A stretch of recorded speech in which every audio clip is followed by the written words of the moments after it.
don't second guess yourself. Always just keep working at something, even if it doesn't pan out the way you wanted the first try.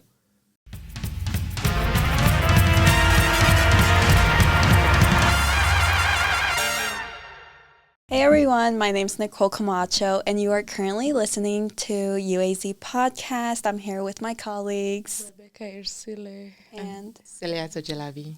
We are so excited to have Victor with us today, so please introduce yourselves and tell us what you do. My name is Victor Marr. I'm 23. I am a graphic designer. I'm also a DJ, and I would consider myself an artist. I also do event production. Yeah, that's what I do. Thank you so much for sitting with us and talking about your career, especially for students here who want to go into a creative career, which is so hard to do, getting out of your shell and doing something you actually love and not taking that safe route. So thank you so much for sitting with us. For our first question is, what inspired you to start your career? I think things naturally fell into place. I never had a set out plan to be doing what I'm doing now. Yeah. Everything started as a hobby or kind of like a passion project. Yeah. When I started DJing, it was just for the love of music, and I wasn't expecting much out of it. And then it kind of made its way into performing for small groups of people in houses and doing parties and doing some raves out in the desert and in tunnels, and those were fun. And then eventually working with reputable places like Club Congress and some other venues, warehouse venues like Blondie's, Black Iris. I get to perform a lot around downtown, and I really did like that. And all that stuff kind of ended up binding together and creating where I'm at right now.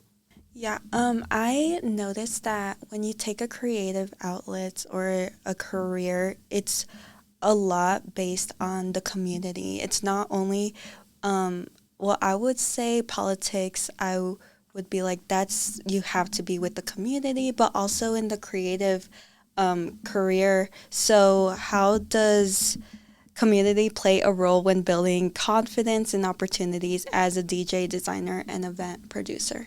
I think for anything creative, you always need to have a community, whether it's just your friends that have a similar vision as you, or people who actually want to hear what you're doing. A lot of people try to go into creative fields alone and think I can do it on my own. You can, but it's going to be very difficult. Yeah. Once you have a community and you start to build, up on what you're doing, it starts to stack, and you start meeting people who will give you opportunities. And that's like the biggest thing. Everybody's going to need an opportunity from somebody. Yeah. Unless you have everything you need just to start on your own, but more than likely, someone's going to have to give you the opportunity. It's true. First of all, I have to say that I love the design of your hair. So cool. Thank you. I appreciate it. Yeah. So cool. Yeah, so you're a founding member of the bus stop, and from the bio that you shared with us, it says that it began as a passion project rooted in a shared love of music. So it means you love music so much. So what were the early challenges and uncertainties, and what helped you gain that momentum instead of fading out of it? You continued with your inspiration. So what helped you, and what were some of the challenges? I think the biggest challenge, like I was saying earlier, was getting an opportunity. We had opportunities before when we were working under a different group, and we did things like the raves in the desert and things like that. Yeah. And those are things we could do on our own. But once we were like, hey, we want to get an organized thing that's going to be accessible for more people, finding that person to give us an outlet and even a venue. When we did Blondie's for our first one, Alexis Walter, he's a great DJ here, and he gave us the opportunity to play at his warehouse and let us do that. And we did really well. So I think that was an early challenge, was finding someone who was going to trust us. Because trust is hard to come by, especially in a creative field. It's competitive, especially in a small community. And just keep working at it was the biggest thing, that once we saw success, we wanted to keep doing it. And it kind of helped it from fading out. We could have done one and just be like, well, that was good, and left it at that, but we knew that we had something and we kind of wanted to capitalize on it. I think that's great. Like you said, for people to trust if you are doing something new, it's always hard.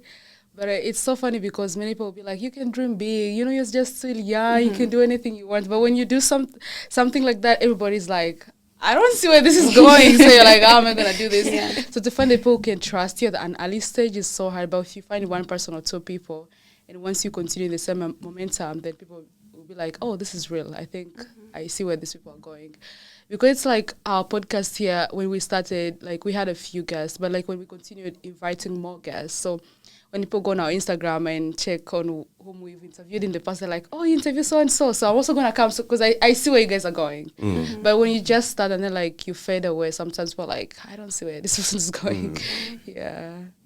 I think that like when you're first starting and you're like not seeing success, that doesn't mean you should just stop. Like, especially if you're working at it on a passion, you know, if you guys are passionate about interviewing, and same way I was about doing DJing and doing, you know, like these shows, whether or not nobody came, you know, it was just my friends or, you know, the whole city came, like you just still keep doing it because you actually love to do it. You're not expecting a lot out of it.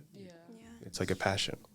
That leads to like the third question, because I know there's so many students that are out there like doing things that they're passionate about, but they're not seeing immediate results. So what's that thing that keeps telling you to wake up every day saying, I want to do this again? Even if the result is not what I want it to be at this time, I still want to show up. I want to show up when I need to show up. So what's that thing that keeps you going, that makes you still committed to this work? I think if you're going into, especially a passion project, if you go into it expecting immediate success or financial success, you're in it for the wrong reasons already.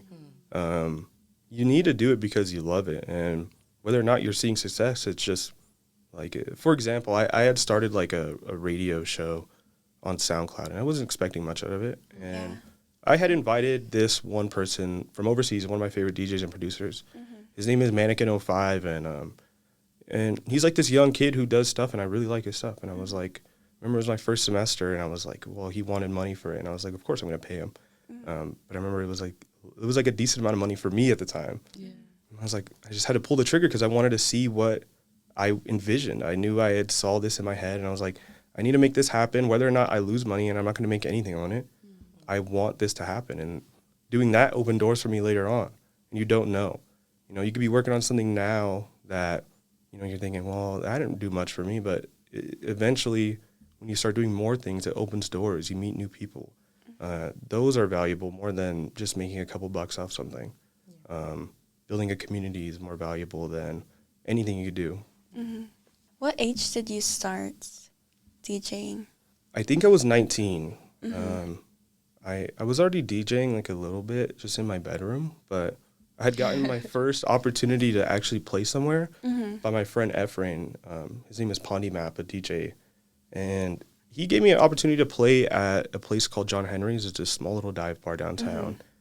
And he had an availability. He's like, you want to play this? And I was like, yes. And it wasn't a ton of people, but I remember I was just like so stoked and nervous. Like, I get to play somewhere that's not my room. And from there, everything just went on. And before you perform, do you have some type of ritual to calm your nerves down, or something you do just to distract you from all the nerves? You know, everybody kind of gets on me because they're always like, you always get nervous before your shows, but they always do good. And I'm always like, well, what if this is the bad one? And I don't know, but I think I just have to let the nerves ride out. I also listen to like the music that I want to hear. And the music I want to hear that calms me down is never the music I play. I always listen to like some random things. I love listening to disco right now. That calms me down a lot. It's kind of dumb, but I love listening to random songs. Just kind of like letting the butterflies turn into, you know, energy and getting more hyped about what I'm doing. And it kind of gets me psyched out and I'm more ready to be out there. That's kind of my ritual right now. And when you DJ, do you usually play songs you actually listen to, or do you play songs that you know the crowd would be happy and be dancing? Because I feel like if I was a DJ, I would start playing Hamilton. I would start playing like all types of music that I listen to. So how do you navigate that? Right now, I love to play what I listen to. And I don't listen to like everything. I mean, I'll listen to it because I know it. You have to know your songs if you're going to be playing them. But I don't listen to them like all the time. I don't listen to electronic music a ton. And when I do, it is just because I'm kind of building myself up for a show, and I'm like, okay, I need to be more involved with what I'm playing and listening to it. And just because I already know it, but I love to listen to other music too. But yeah, I do know the songs I'm playing, but there's sometimes I can sprinkle in random songs that I like to listen to. And it's so funny because once you already have a crowd hooked in and they're listening to what you're playing and they already like it, you throw something in that you like and nobody's expecting it, they kind of already like it. They're like, well, this was in it. So they already like what's going on. And also, like, with the event planners, do they give you a list of songs that you're supposed to play, or you the one who comes up with a whole list? I try not to be in places where I'm like, I'm only given what I can play. I've done it before, and I always feel like I'm not being real to myself. Like, it's like, well, I wouldn't normally play this. But there's some DJs who are really good at playing what other people want them to play. We do that a lot when it comes to the African. we ask for the song. So like, song. if I invite you for any like of a wedding party or birthday party, I have to give you a list of songs. Then you're gonna mix them for us. And there's wedding DJs and like birthday DJs and just regular event DJs who are great at doing that. And that's like a whole job in itself versus being, like a club DJ or doing something similar to what I'm doing, which is like more underground and event shows. There's people who are great at just playing off a playlist. And that's not something I do. I don't really like to do it. I like to show people songs that I like and I'm kind of collecting. And a lot of people like that. It's an authenticity factor of it, And so, like, what events do you usually, like, play for specifically? Well, I usually do for bus stop. That's, like, the biggest thing that I like to do. Right now, we just announced on Instagram our new show. It's called Disctrack. It's going to be at Club Congress. It's a free show. And that's at the end of this month on January 30th. And that's with a couple DJs. That's with Pondi. That's with Roberta. That's with DJ Spuds and me. And we're going to be playing there. And I love to play things that let me be who I am and people who are going to be receptive to the music I play. And do you usually play for the same group of people, like the same age group? Or do you DJ for also like high schoolers or older people? It's tough to say, just because music is such like a broad spectrum. Anybody can like the music. I've met really old people who love the music that I play, and I met really young people who like it. And I think there's a hot spot probably within 18 to like 25, maybe a little older, about the music I play. But then there's like situations where it's 21 plus. Only those people can get in, and they can only hear it. But for the most part, I mean, I just play what I like, and anybody that likes to listen to it, they're more than willing to come listen. And how does practice look for you?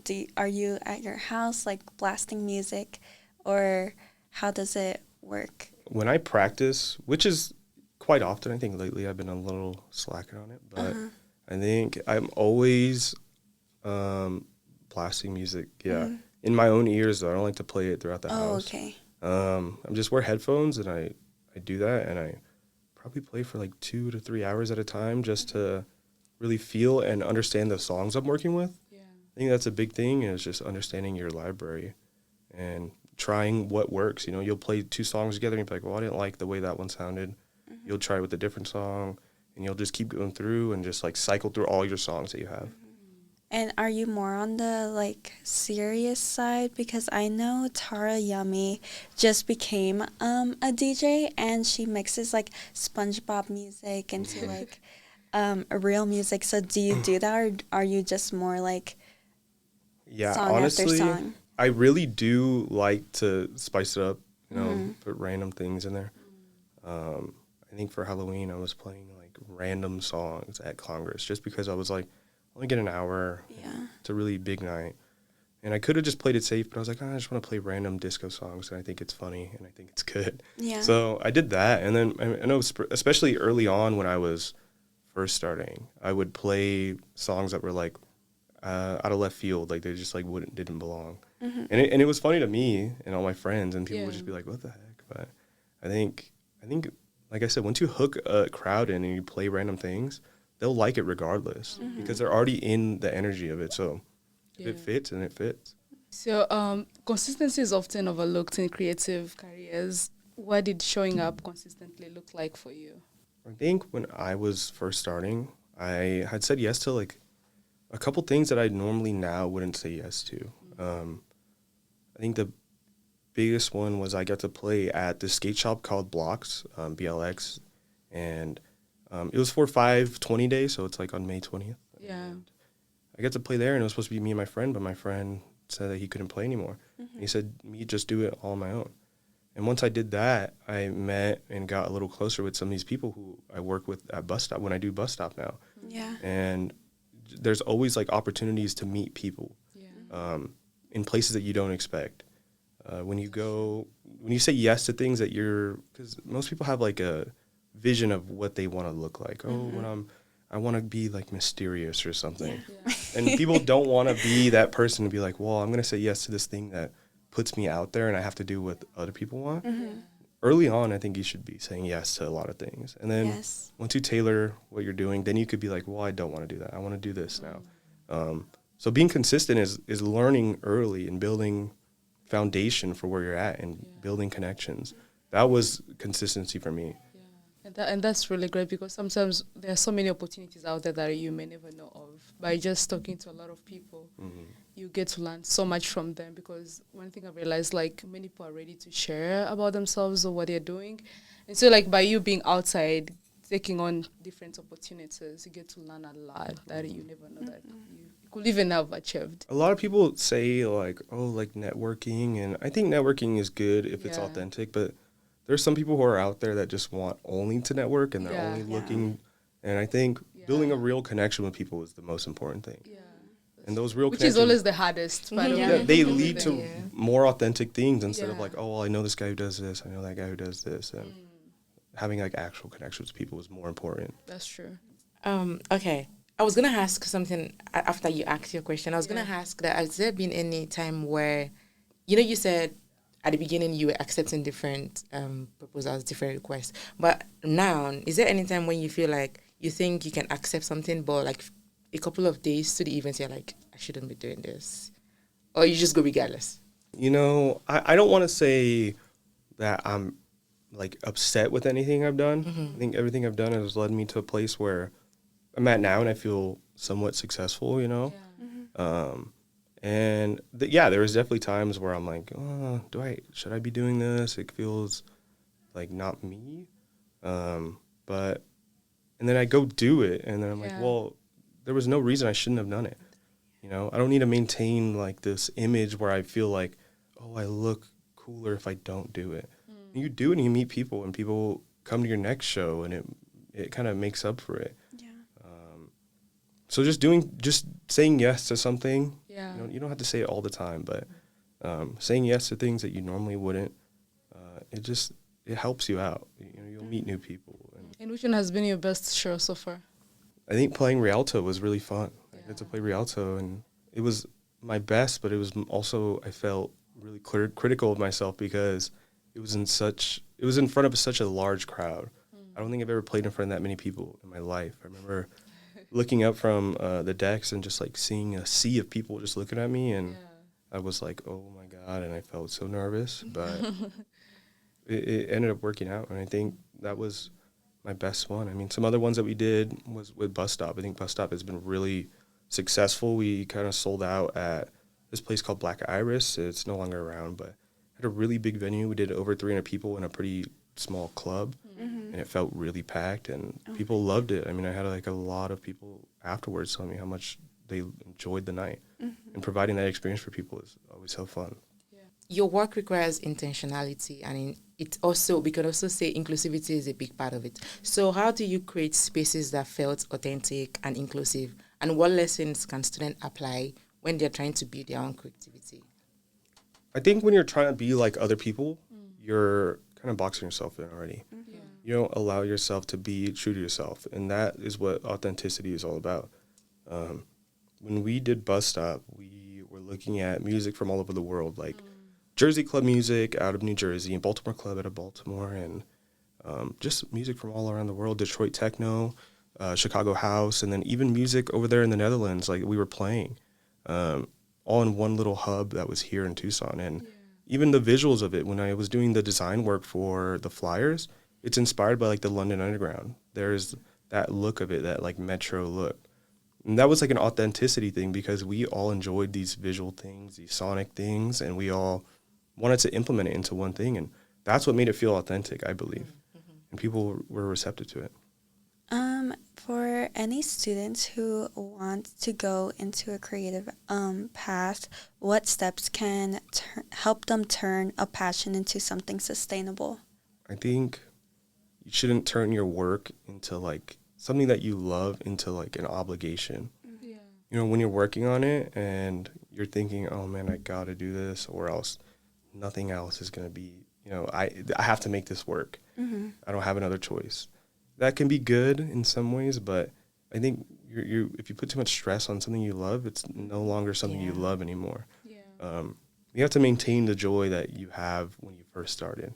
And in failure and in success, you have to look at what works, what doesn't, and just keep moving forward.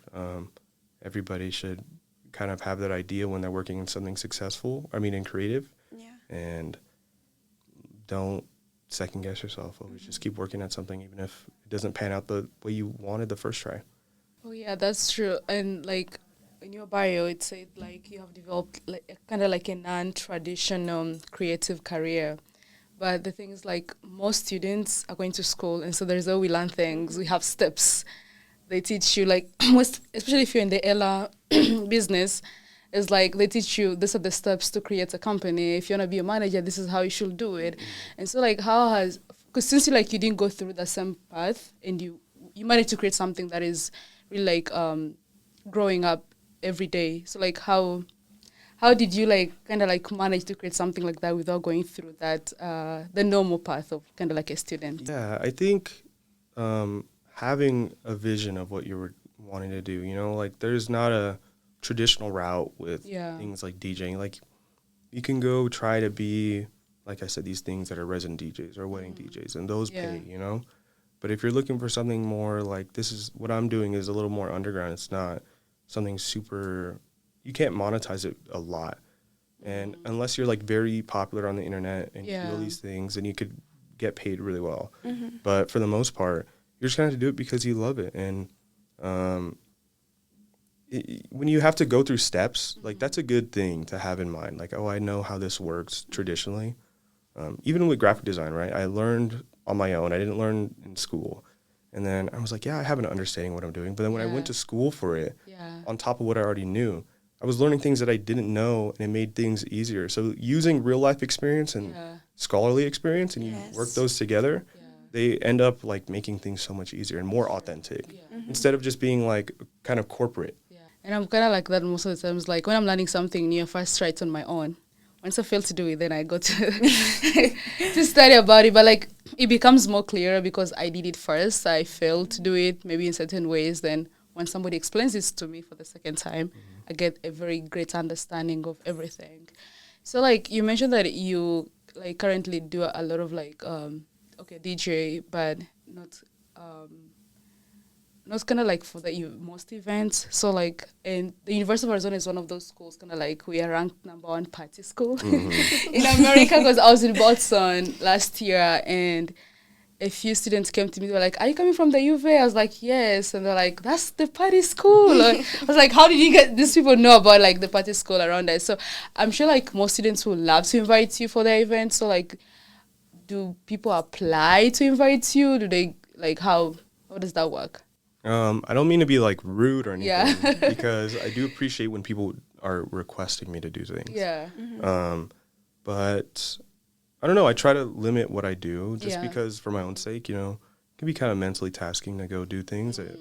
Even if, it's a paid gig, you're like, well, I can make money, but maybe not something I really want to do. Yeah. But I think anybody, if they actually want it, any DJ in general, you could just shoot them a message on Instagram.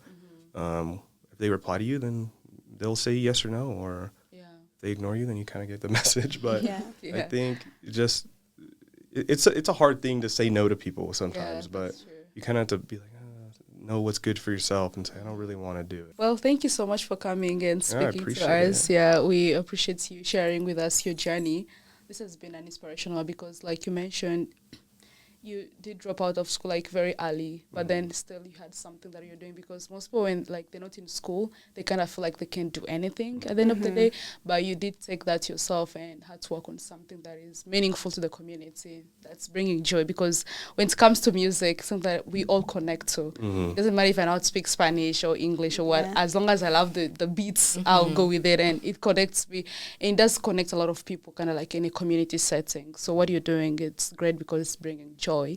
And most people say that like when they're stressful, they kind of run to music because it helps release that stress. So what you're doing is really great, and really appreciate you sharing that journey with us. I'm glad. I'm glad I could make people's lives a little easier.